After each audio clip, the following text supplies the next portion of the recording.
Hello friends, welcome back to another video. और आज की इस वीडियो में हम बात करने वाले हैं आज के टाइम में जब भी कोई किस्त पे फ़ोन लेता है या कंपनी अपने कर्मचारियों को फ़ोन देती है तो एक सवाल आपके दिमाग में आता है, अगर फ़ोन रीसेट कर दिया जाए, सिम बदल दिया जाए या फिर ईमेल हटा दिया जाए तब भी फ़ोन कंट्रोल में कैसे रहता है। इसका जवाब है MDM, मोबाइल डिवाइस मैनेजमेंट। अब ज़रा ध्यान से समझो, MDM कोई गलत चीज़ नहीं है, ना ही कोई जासूसी करने वाला सिस्टम है। MDM एक सिक्योरिटी और डिवाइस मैनेजमेंट टेक्नोलॉजी है जिसके इस्तेमाल से कंपनी अपने दिए गए मोबाइल फ़ोन को सुरक्षित रखने के लिए करती है। आपने कई बार देखा होगा कि कंपनी के फ़ोन रीसेट करने के बाद भी सीधे ओपन नहीं होता है, वो दोबारा कंपनी ईमेल, ओनर अकाउंट या वेरिफिकेशन मांगता है। ये कोई हैकिंग नहीं है, ये MDM का नॉर्मल और लीगल सॉफ्टवेयर है। अब इंटरनेट पर बहुत लोग इसे MDM हिडन APK बोल देते हैं, लेकिन यहाँ मैं एक बात बिल्कुल साफ करना चाहता हूँ। रियल MDM कभी हिडन ऐप नहीं होता। असल MDM यूजर जानकारी में इंस्टॉल होता है,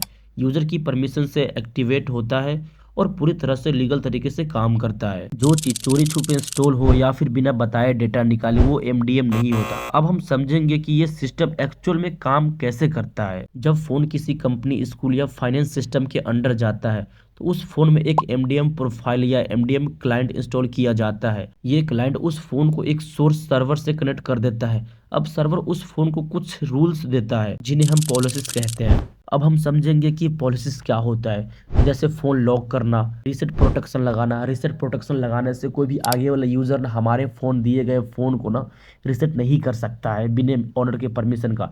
सिक्योरिटी सिस्टम इन्फोर्स करना, अब भाई सिक्योरिटी को वो छेड़छाड़ नहीं कर सकता है, जैसे कोई भी नोटिफिकेशन को वो ऑफ नहीं कर सकता है। अब मान लो कि फ़ोन रीसेट कर दिया गया, रीसेट होने के बाद फ़ोन सीधा सर्वर से पूछता है क्या मैं फिर से ओपन हो सकता हूँ। जब सर्वर के ओनर अप्रूव नहीं करता, फ़ोन पूरी तरीके से ओपन नहीं हो सकता। इसलिए हमारा फ़ोन रीसेट होने के बाद भी पूरा कंट्रोल में रहता है। अब एक कॉमन सवाल आता है, फ़ोन की जानकारी बाहर से कैसे आती है।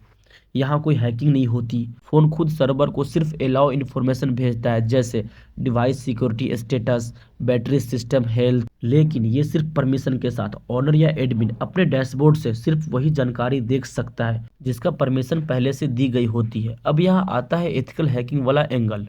एथिकल हैकिंग का मतलब होता है सिस्टम को समझना, सिक्योरिटी को मजबूत करना, मिसयूज को रोकना, ना कि किसी भी प्राइवेसी को तोड़ना। इसलिए एथिकल हैकर हमेशा परमिशन और लीगल बाउंड्री के अंदर में काम करते हैं। आज के समय में टेक्नोलॉजी सिर्फ कंपनीज तक सीमित नहीं है। बहुत से पेरेंट्स चाहते हैं कि जब अपने बच्चे को स्मार्टफोन दे तो फ़ोन में सुरक्षित रहे, इसलिए पूरी सहमति के साथ ऐसे सिक्योरिटी सिस्टम को इस्तेमाल किया जाता है। लेकिन यहाँ एक बात फिर से साफ शब्दों में कहना चाहता हूँ, बिना किसी व्यक्ति की अनुमति के उसके फ़ोन में कोई भी ऐप इंस्टॉल करना गलत और गैर कानूनी है। इस वीडियो का मकसद है सिक्योरिटी कॉन्सेप्ट समझना, एथिकल हैकिंग माइंड टेस्ट बनना और रियल वर्ल्ड टेक्नोलॉजी की जानकारी देना। अब ध्यान से मेरी आखिरी और सबसे इम्पोर्टेंट बात सुनो। आज मैंने आपको सिर्फ कॉन्सेप्ट और वर्किंग समझाई है, लेकिन बहुत सारे लोग चाहते हैं भाई आप सिर्फ समझाओ मत, बनाना भी सिखाओ। तो फैसला अब आपके हाथों में है। अगर आपको ये वीडियो इन्फॉर्मेटिव लगी हो, तो एजुकेशनल लगी हो और आप चाहते हो कि ये सीरीज आगे चले, तो इस वीडियो को 2000 लाइक तक पहुंचाओ। जैसे ही 2000 लाइक्स कंप्लीट होंगे,